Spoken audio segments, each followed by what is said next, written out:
WrestleMania 41 did not meet expectations. Every critic that is out there, I wish I could tell people off being a critic. So instead of just blaming The Rock for ruining the main event, I don't want to be involved in that step back. Or Triple H for ruining all the other matches. The internet's not real life.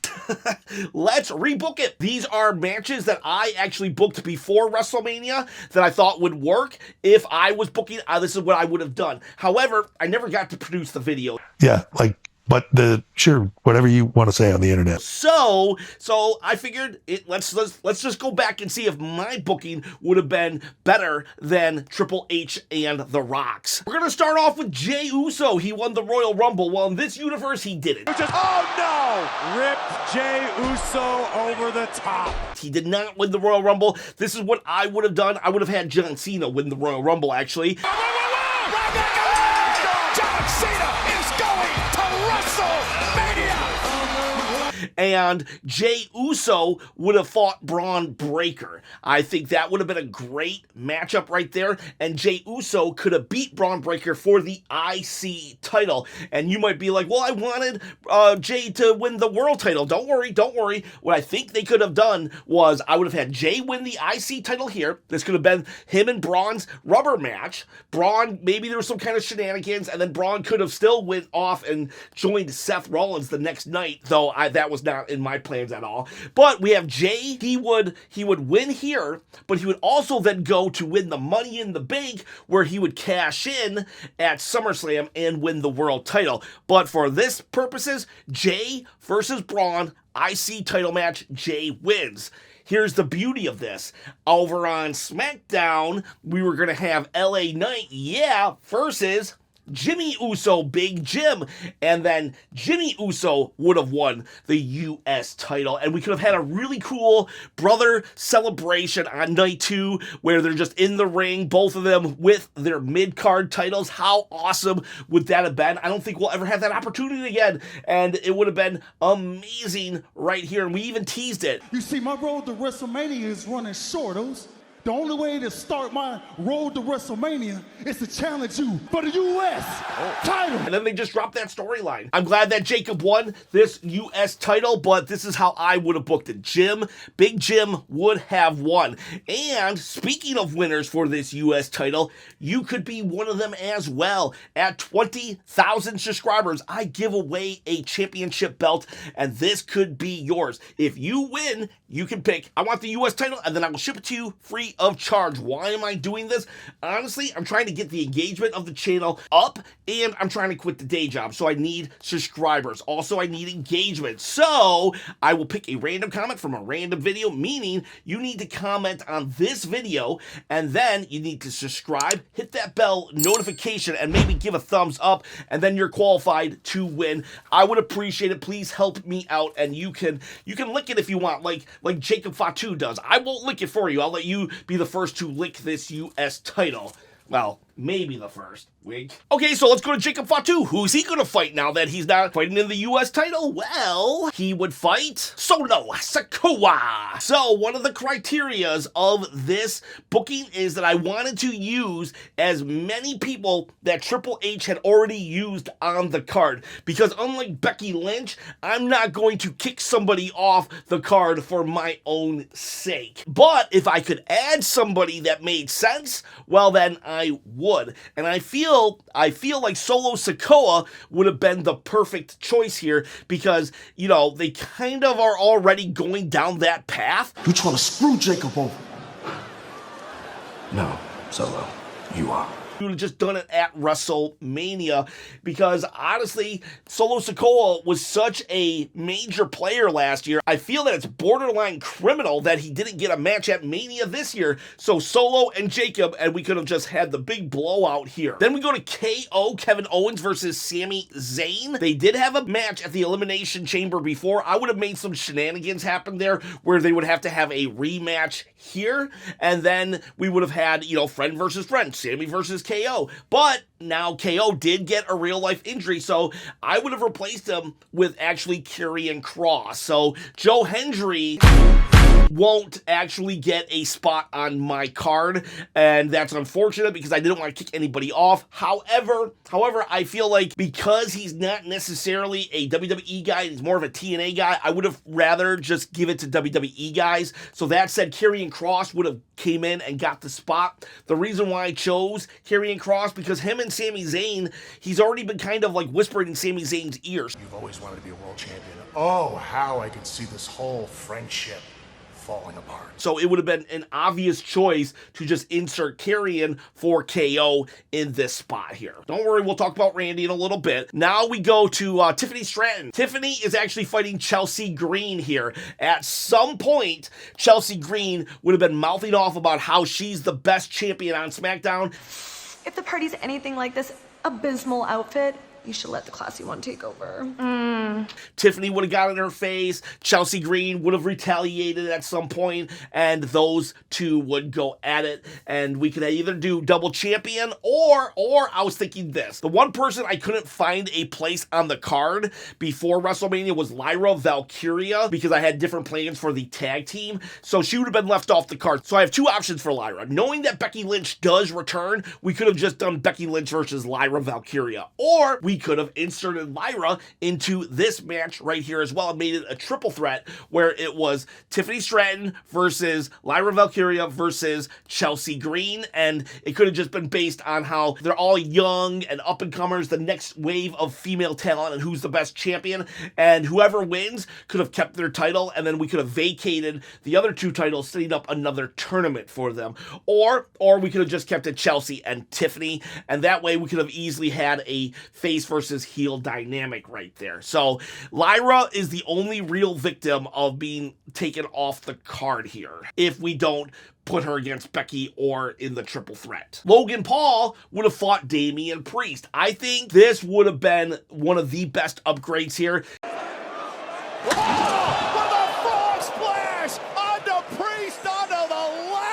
Because Drew McIntyre versus Damian Priest, everyone felt bad for Drew. They were like, no offense, Priest, but you're not on Drew's level. So we needed to do something for Priest to build him up. He needs a match at Mania, and he should have fought Logan Paul. The reason is this. Damian Priest is having a hard time connecting with the fans. Everybody hates Logan Paul. Everybody hates him. Therefore, whoever fights Logan Paul will get a good response. Damian Priest's response is okay, but it's not great. Fighting Logan Paul would have made it great. Plus, Damian Priest has a history of fighting against and with celebrities, Bad Bunny, and proving that he can pull a good match out of them. So we could have easily done this here, and it would have been great for Damian Priest. Now, what about Logan Paul? It doesn't matter. Logan Paul's Logan Paul. It doesn't matter who he really fights, to tell you the truth. It just has to be someone kind of on the upper mid-card or main event scene. So this would have definitely benefited Damian Priest here. For the men's tag team, I would have just taken both belts, put them on the ladder. We would have repeated what we did at WrestleMania 40. Get ready for the fireworks. Again, no pinfalls or submissions, countouts or disqualifications, and here we go. And we would have just had you climb up the ladder, you grab a belt, and that's the belt, the championship that you are. So, because honestly, the New Day versus the War Raiders, it was kind of like and that TLC match with the Street Profits, Motor City Machine Guns, and DIY, that was awesome and amazing. It should have been on the WrestleMania card. So if we just meshed everything together, two titles up there, you just climb up and you try to get it. Then the New Day could have got their Raw titles, and Street Profits could have got their SmackDown titles, their tag team titles, and we could have probably even got a couple more tag teams on the card then. You know, we could have got LWO in there, we could have got the Creed brothers in there, maybe Pretty Deadly. A lot of opportunity if we had just mixed everything together right there. AJ Styles, he's gonna fight Finn Balor. So AJ Styles has this character right now where he's like, you know what, I don't want to be a bad guy anymore. I want to do things the right way. Well, what if if he went to Finn Balor and was kind of like, hey, Finn, you know what? I've been thinking. I've been reflecting on my career, and I'm not where I want to be. I'm not liking who I am or who I was. And he's like, honestly, I see a lot of that in you right now, too. And so AJ tries to kind of go to Finn as a former Bullet Club leader that used to wrestle in Japan, and he could be like just trying to bring Finn back to his roots.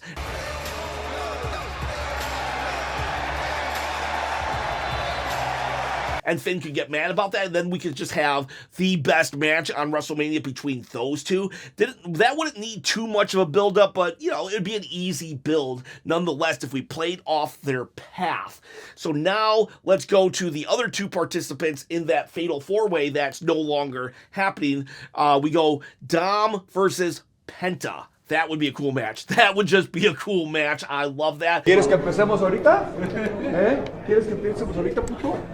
Homie can't even speak right. Now, Dominic would have to lose, which is unfortunate because Dominic had one of the best WrestleMania moments in a long time at WrestleMania 41. So I would say that maybe we would just have to wait to 42 for him to win his Intercontinental title and just repeat that moment. But for this one, I would have booked Penta versus Dom, and that's like not knowing how good Dominic's booking was. But I would have kept this. I would just keep that right there because I think overall it's better for the card in general. So now we'll go to the other Royal Rumble winner. If we're going to keep Charlotte, let's just say we keep Charlotte as your Royal Rumble winner. Not thrilled with it, but whatever. We keep her as the winner. She picked Rhea Ripley. I think those two would have been great. So you know what you showed me?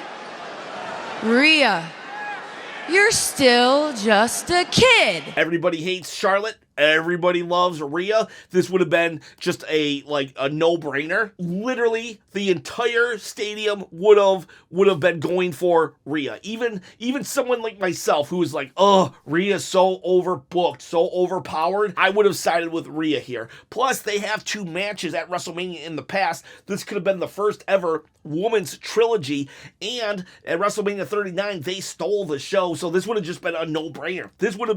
This match would have competed with AJ versus Finn Balor as match of the weekend. So those two, Rhea, Charlotte, that's where I would have gone there. Let's do the other women's tag title. We go, it's Liv Morgan and Raquel Rodriguez. I would have actually had them fight a reunion of Damage Control, Bayley and Io Sky. So those two fought last year at WrestleMania. So this year, somehow, some way, they're thrown together.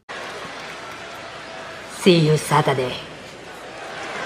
Even if it's in a gauntlet match, they're kind of thrown together, and it's like, you know, they kind of made up at War Games, but it's like they never really fully made up, and so that's what they do. That's what they do here. It's like, are they going to implode? Can they survive? And then they finally make up. That's one of the last things Io has to do as a babyface now, is to fully make amends with Bayley, and this could have been their opportunity to do so. I would have had Liv and Raquel still win this because I didn't like the one night title change, but whatever the case may be, Io and Bayley, they can make up right here. Oh, and then the best part of the night will be this. At some point, Goldberg is actually going to try to enter the building, you know, backstage, and the security's going to be like, no. And they're going to be like, do you know who I am? And they're like, yeah, we know who you are, Goldberg. Get out of here. And then they call the police on Goldberg, and Goldberg gets arrested, and for the entire weekend, he's in jail. And as you can see, they have just arrived. Mr. Goldberg, you're under arrest.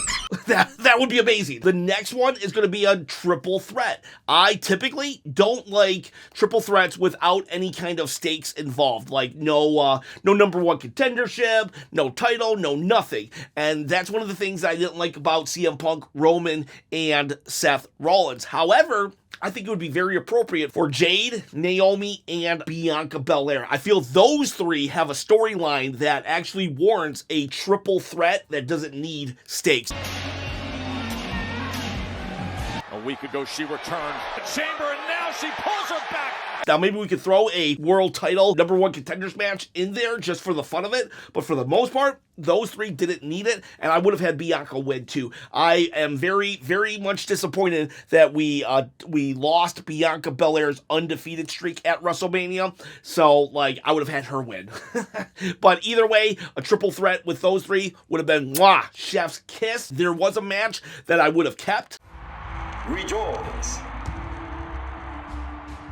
It was Rey Mysterio versus Grande Americano. Now, I guess maybe I would have put Chad Gable in this one because I hate that Grande Americano just came in and kind of like, let's be honest, let's call a spade a spade. Hey, you're a spade. He kind of stole Chad Gable's spot. Chad Gable is the leader of American Made, and yet Grande Americano is the guy who's fighting all of Chad's battles for him. So I kind of wish, I kind of would have done Chad Gable versus Rey Mysterio, but I do understand it. So let's just go with Grande Americano, and we'll say that Chad Gable's still sick. So Grande Americano versus Rey Mysterio, that was a perfect match. That was a perfect booking, but Rey does get a legit injury. So who would have replaced him? I actually think that it should have been Dragon Lee. Dragon Lee has paid his dues, and he's in the faction. I think that would have made more sense, but I do understand why they put His jealous, desperate, rule-breaking foes. Rey Fenix in instead, because he just got on the card. He's very marketable. They're trying to get him over, and it was a really good match. So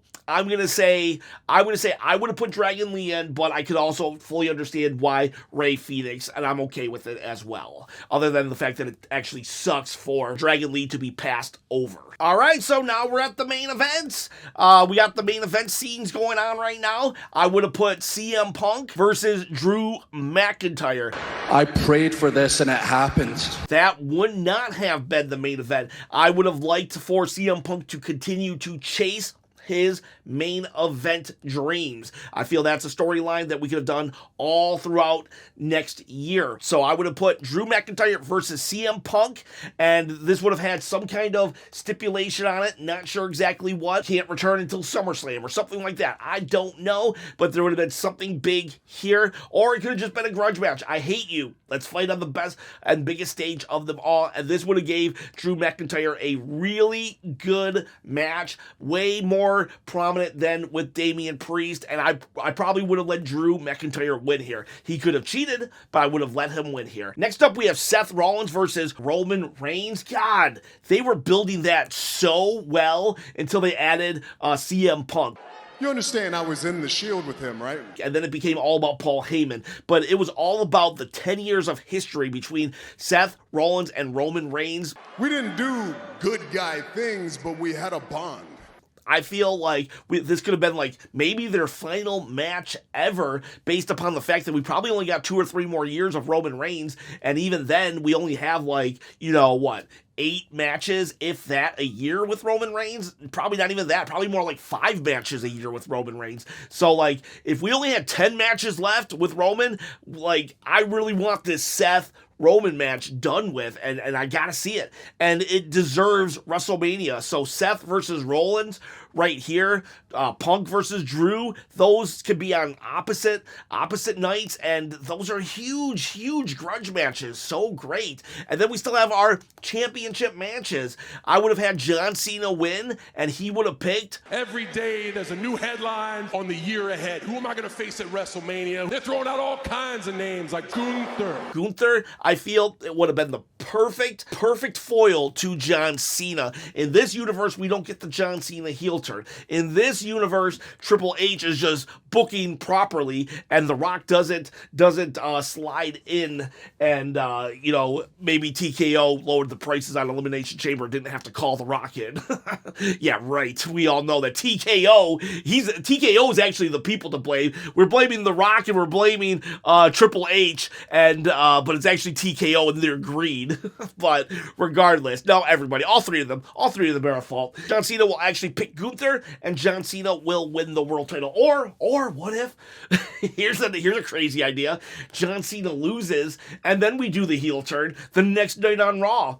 And he attacks Cody Rhodes, and at Backlash, could you imagine? At Backlash we have the big matchup. If we really needed to turn John Cena heel, we could have had just one more great moment at WrestleMania with with face John Cena, but he picks Gunther. Gunther would have been the perfect choice because Gunther, he's like, you know, he's a foreign heel. He's like all about just being proper, and the ring is everything. And John Cena's a goofball wearing jorts, and Gunther and him could have had some really, I think they would have had real good chemistry. And John Cena rises to the occasion when he's in the ring against somebody who is great. And I think Gunther could have carried an older John Cena to an amazing match, and that, I think that was the play to have here. And if we needed to turn John Cena heel the next night on Raw, that would have been an amazing reset. Can you imagine an amazing reset? Or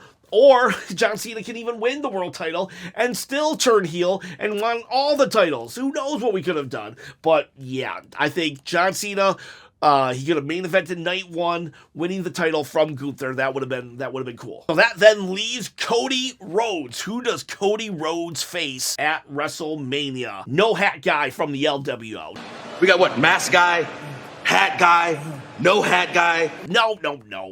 Randy Orton. We've been kind of teasing it all year long. I mean, if we needed a heel turn, we could have turned Randy at Elimination Chamber instead of John, and they could have gone to WrestleMania and fought. You know, we got mentor versus mentee from the Legacy days. They keep talking about their friendship. Randy Orton keeps eyeballing that title of his. That would have been an amazing WrestleMania main event with a lot of storytelling, and it could have even justified some of the boringness of Cody's title reign, in that we were saving the slow, painfully slow burn of a heel turn on Randy Orton for WrestleMania. So there you have it, my WrestleMania card. Triple H, if you wanna call me, I'll book WrestleMania 42 for you, free of charge, free everything. I'll sign an NDA, dude. I won't even tell anybody that I wrote it for you. Please just call me.